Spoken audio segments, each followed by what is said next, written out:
My name is Michael Roy Turney, and I really want to make a statement about John Walsh and the National Center for Missing Exploited Children because he became so intricately involved in my persecution by the fact that the National Center for Missing Exploited Children actually hired a private investigator with your tax money to participate in an investigation of me. This is a retired homicide detective out of the state of Washington, I believe is what I found out. And the question would be, why would they do that? But they joined a task force, which, again, according to discovery things that I looked at, included, I guess, even Eileen Jacobs, the FBI. Some state officials, a lot of names were in there, but they didn't put their titles with them. Limited discovery. So, but to make it short, this is a large task force run by a detective with only 8 years on the force. Seemed a little bit odd, but then again, the Phoenix Police Department has shown itself that they have more than their share of bad cops, and that included William Anderson and Stuart Summershoe, who should have actually been investigated and indicted for perjury. But that doesn't happen with the Phoenix PD because they are protected all the Department of Justice. But back with John Walsh, my encounter came after Alyssa Turney ran away in 2001. And then again, when I was trying to get the phone number, she'd call from a week later. And no help from the Phoenix PD whatsoever. None from the National Center to help me get that phone number. But anyway, when discussing and talking with the employees, the thing that seemed kind of odd to me was that they were almost like disgruntled, but they were very critical of John Walsh, his attitude, his fame, his, as they said, not being there but still collecting a salary. His catering to rich, because at the same time was Elizabeth Smart. And the two little girls in Oregon and the projects and the one in Jacksonville, and of course my daughter Alyssa, which he didn't want to spend that much time with us on that. And again, I look back at it, why go on a national level when I didn't even know where Alyssa was? When in fact, had we had Amber Alert, that's an excellent program and idea to do to get it out immediately in your local area. Of course, I did go to all the businesses of the areas close to my house, handed out flyers, did the whole thing in spite of Sarah's rumors and innuendos and lies. I tried to form search parties. The family was busy, shocked, whatever it was. Even Sarah wouldn't hand out flyers. They seemed like they were embarrassed over it. Jokes were made about a picture on a milk carton. But regardless, whenever these people said this, it really just hung in the back of my mind. And again, I taped everything that happened that day when after Alyssa ran away. Unfortunately, the big one everybody made a major issue over. I didn't turn on the tape recorder or video camera that morning of my dilapidated, put together jerry rig system. So, but what finally came to a head would have been right around 2003. The frustration of not being able to find Alyssa, no help from the Phoenix PD, constantly on their back, them harassing me. Just endless things of them not helping me in the least bit. Whenever the report came in, and that came in as a little small article about this size, the Arizona Republic, which has a very lengthy history of not putting in adversary thing or adverse things, reference to that border, as Don Bowles was critical about. It's just something the Arizona Republic doesn't do, and even to this day. The article basically, as I tried to verify it, which is very difficult because we have this closed situation when it comes to the border, our government protecting that, is that they were reporting a gravesite of over 200 young female bodies.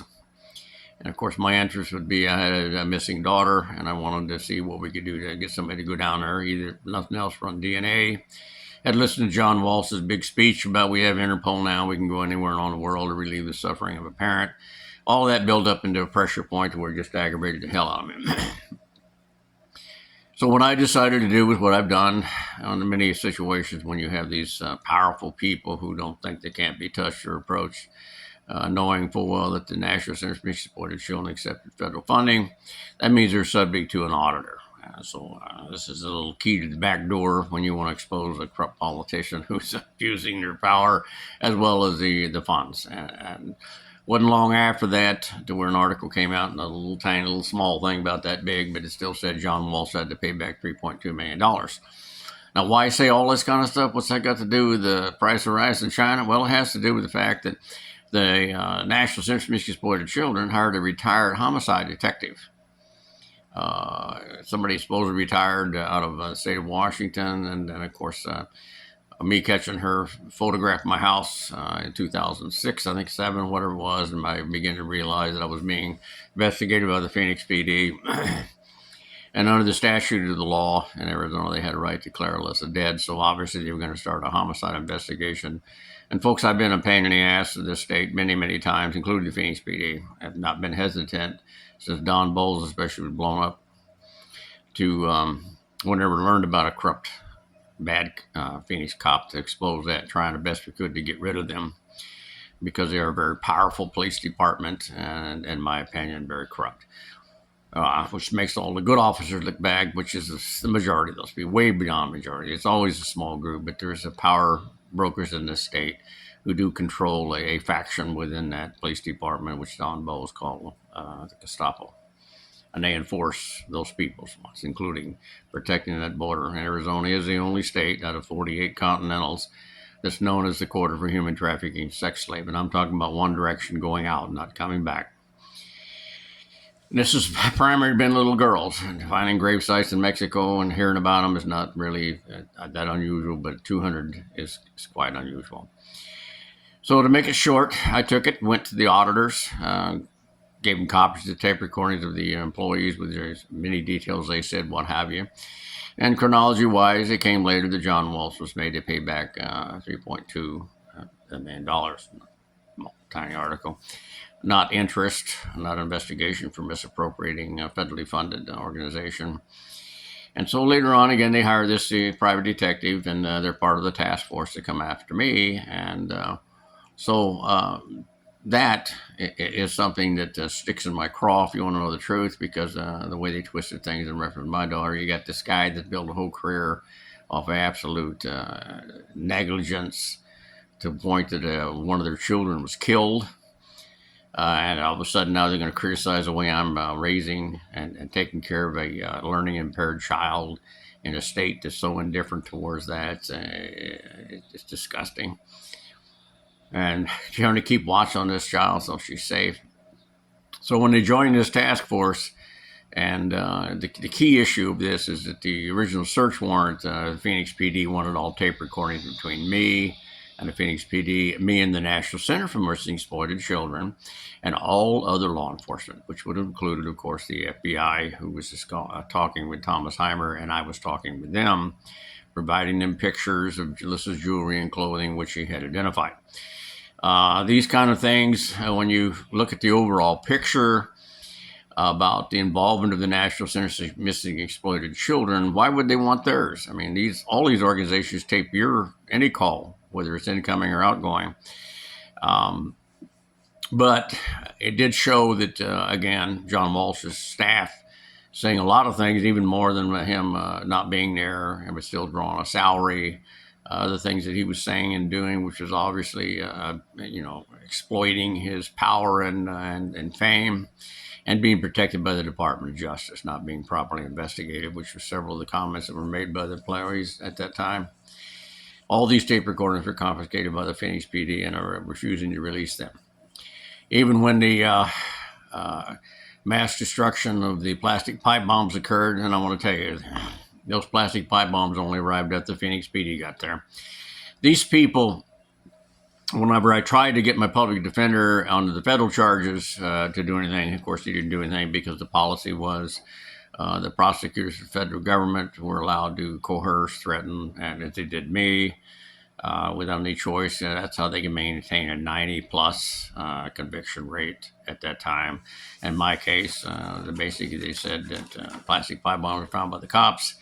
They didn't say plastic, they say bombs were found by the cops, and somebody's got to go to jail. And the only people subject would have been my family. That wasn't going to happen. But I also filed, according to them, the most of anybody else is a pro per to try and force the district judge, Susan R. Bolton, to in fact grant me the discovery to get those so I could show without a doubt for a motion to suppress that the original search warrant was unconstitutional and the cops lied to get it. Of course, she denied all those, and since then it's always been one denial after another. Even after I was acquitted, the Phoenix PD has refused to release them. The FBI refused to release theirs. National Center for Missing Exploited Children. None of these people even give me any information, including a flyer and reference to restart my search for Alyssa. I wonder why I was acquitted. They can't do it again to me. Come up with something else if they want to. Even my campaign hat in 2020 of Donald Trump was taken away, and they refused to give that back. Of course, that definitely has something to do with a homicide, right, folks? I mean, all this stuff is so political, it's disgusting. And again, we were warned and told by Chief Justice Berger of the U.S. Supreme Court that our hotspots would be in the federal district courts, which is a question you should be asking yourself. We still have the right to vote in reference to a yea and nay for our Superior Court judges, which would represent us to have some kind of say in reference to the judges that are going to oversee us in our cases. But we have absolutely none over a federal district judge, and that makes me think there's a system has seriously have a flaw there. That these people are appointed for life with $250,000 and totally on politics, not got competence. And both parties have pandered these people. I mean, this goes all the way back to Marshall versus Jefferson when they were arguing over the power of the Supreme Court and permanent appointments and what have you. District level shouldn't be that way. And if they should do some recalls, I'd like to see them dig Susan R. Bolton because she's proven somebody who was an activist like me, who was willing to take the energy and time to petition the court according to our First Amendment rights, something our founding fathers believed needed to be in the First Amendment to our Constitution for redress and grievances, to petition them at least. And that's been taken away. And currently my situation, again, trying to use the courts to get discovery and at least maybe get a court action to prevent what happened to me to not happen again.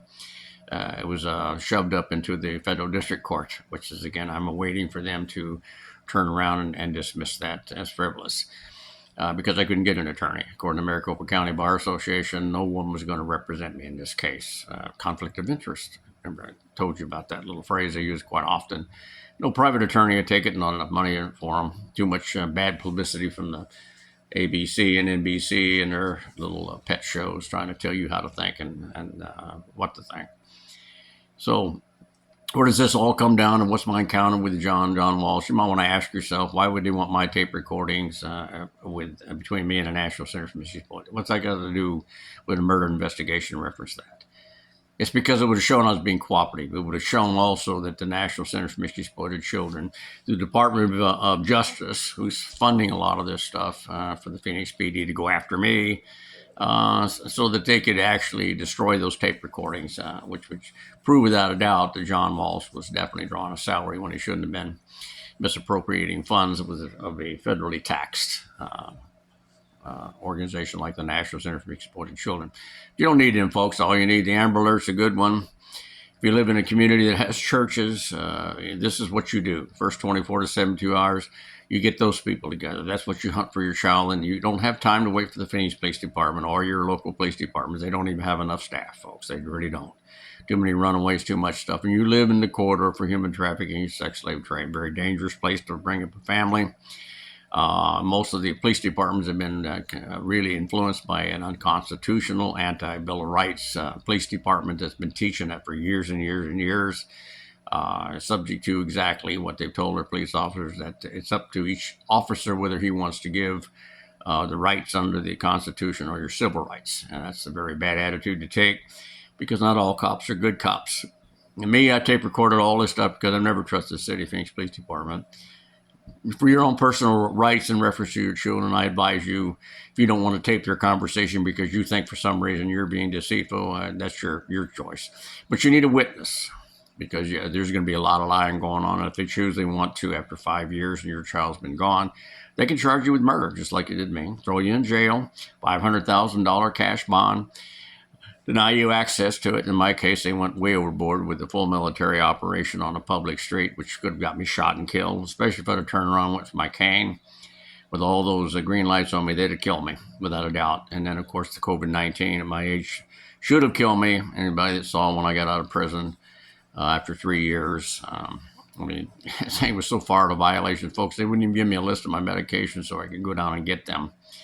I wouldn't give you medication as mandated by federal law after so many times, and so many your time in the county jail. I mean, just so many things that the thing was non-compliant. And being supervised on a regular basis, you got a county sheriff just retire or resign for that because he said there's too much regulations over him because it's that far out of humanity. That it's really it's nothing but a cesspool to coerce people because the conditions are so far below the state prison that it's an incentive to take a plea bargain just to get the hell out of the county jail. Doesn't mean those people aren't guilty. A lot of them are. I wasn't, but I was still punished, and they got away with it. 13 years total with the Phoenix Police Department. And that has to do because I've used that going to auditors many times against many state officials, because anytime you take federal funding, you are subject to being audited. And Arizona takes a lot of that. And my search and stuff for Alyssa. So I wanted to share that with you for whatever it's worth. I have a very low opinion of John Walsh and his National Center for Missing Exploited Children. We could do without them. We really don't need them. It's just another national child protective services that's going to invade your privacy and weaken the family unit, which was literally, in my opinion, destroyed by the war on drugs. When our nation can't go over and get the manufacturer, the supplier, but we can sure as hell go after individuals and go into a family and pit them against each other and destroy them, turn them against each other, even to where there's a term called turning a family, pitting them against each other like they did with me, to twist things, and Anderson, and literally tampering with witnesses to get this thing done, which was all exposed in that trial. And that's really the reason why a very good Superior Court judge named Sam Myers turned this down.